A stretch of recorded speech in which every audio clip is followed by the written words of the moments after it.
Onde quer que você esteja, permaneça bem informado. O golpe militar de 1964 completa amanhã 59 anos. A ditadura brasileira ainda deixa marcas na sociedade e, por isso, o repórter Gustavo Galvão conversa ao vivo com um professor de história que nos explica como o país ainda precisa superar a ditadura militar. Com você, Gustavo. Bom dia, Priscila, bom dia, Flávio, bom dia a toda a nossa audiência. Eu começo esse bate-papo aqui com uma novidade, porque na linha de buscar apaziguamento nas relações entre militares e governo, sobretudo após os desdobramentos dos atos golpistas do dia 8 de janeiro, o comandante do Exército, general Tomás Paiva, decidiu que no dia 31 de março deste ano não haverá leitura da ordem do dia relativa ao golpe militar de 1964. Para nos dar mais detalhes sobre este assunto, estou aqui ao lado do historiador Arthur William. Professor Arthur, seja bem-vindo à nossa reportagem. O senhor concorda com essa medida do novo comandante do Exército? Bom dia, Gustavo. Essa medida é importante no sentido de sinalizar um respeito institucional à memória pública e histórica a respeito do golpe de 64. Insistência em uma eventual comemoração desse tipo de atitude golpista significaria uma forma de insubordinação institucionalizada e, ao mesmo tempo, uma traição da memória, né? Uma traição das evidências que vêm sendo coletadas há muito tempo pelos historiadores. Os requintes da escalada de violência cometidos na ditadura militar, o senhor acredita que ainda deixa marcas profundas em nossa sociedade, mesmo depois de muito tempo?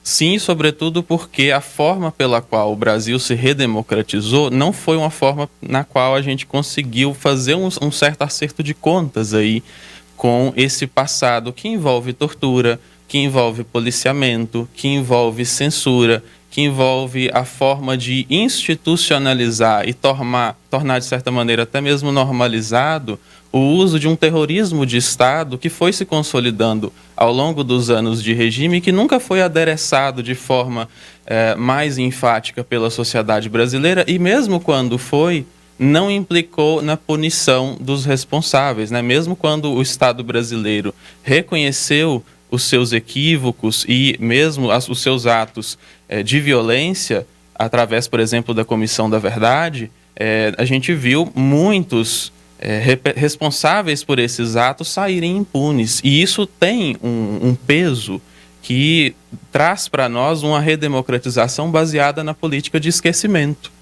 quando, na verdade, a gente deveria ter uma redemocratização que passasse a limpo essa história, principalmente para a população brasileira como um todo. Professor Arthur, o senhor comentou comigo em off que no universo acadêmico muitas pessoas se dividem nas doutrinas em chamar o golpe de 64 de revolução ou de propriamente golpe. Por que o senhor acha que isso de fato acontece? Na verdade, acontece uma divisão que está mais presente na sociedade do que no meio acadêmico. Academicamente, é um consenso que o golpe militar de 64 se configura como um golpe porque ele é uma ruptura institucional que atinge o centro do poder de forma violenta, ele é uma quartelada, e ele não se caracteriza como revolução porque revoluções normalmente implicam em mudanças estruturais na sociedade e no convulsionamento das ordens sociais vigentes. Exemplo de uma Revolução Francesa, caso a gente queira recorrer a algum exemplo histórico. E o golpe de 64, na verdade, ele instaura um regime militar que vai durar 21 anos e que vai aprofundar a forma de organização das elites no Brasil, a ponto, inclusive, de aprofundar e piorar, em termos quantitativos, os problemas de desigualdade, por exemplo. Isso que, na verdade, é um consenso tanto na academia quanto na vida política entre direita e esquerda, caso a gente queira citar, por exemplo, pessoas como o José Serra, à direita, e a Maria da Conceição Tavares, à esquerda. Ou seja,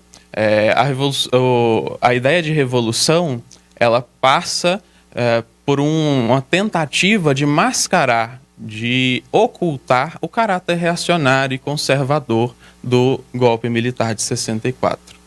Para a gente finalizar, professor, o senhor acredita que a nossa democracia em tempos atuais ela passa por um momento delicado, ela passa por um momento aí de pré-ruptura, ou a gente não pode tomar isso por base como um exagero? Bom, em 64 muitos esperavam o golpe, poucos esperavam um regime de 21 anos. Na conjuntura atual, a gente vê uma democracia que vinha sendo ameaçada constantemente. Por cerca de 5, 6 anos, aí a democracia vinha sendo, as suas instituições vinham sendo desrespeitadas e desacatadas publicamente de maneira consistente e repetitiva.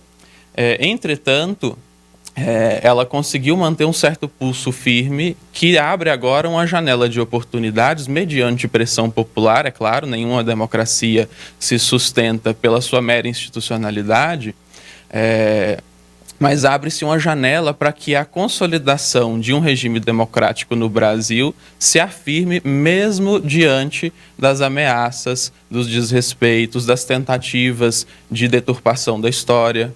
E, nesse sentido, a sociedade brasileira tem uma possibilidade, inclusive, de aprofundar essa democracia mediante pressão popular, tirando ela do patamar de uma democracia meramente formal, de uma democracia, simplesmente uma democracia liberal burguesa, e talvez avançar no sentido de uma democracia social. Este é o historiador Arthur William, conosco aqui no Jornal da Manhã Patos. Nós voltamos aos estúdios da Jovem Pan Patos. Flávio, Priscila.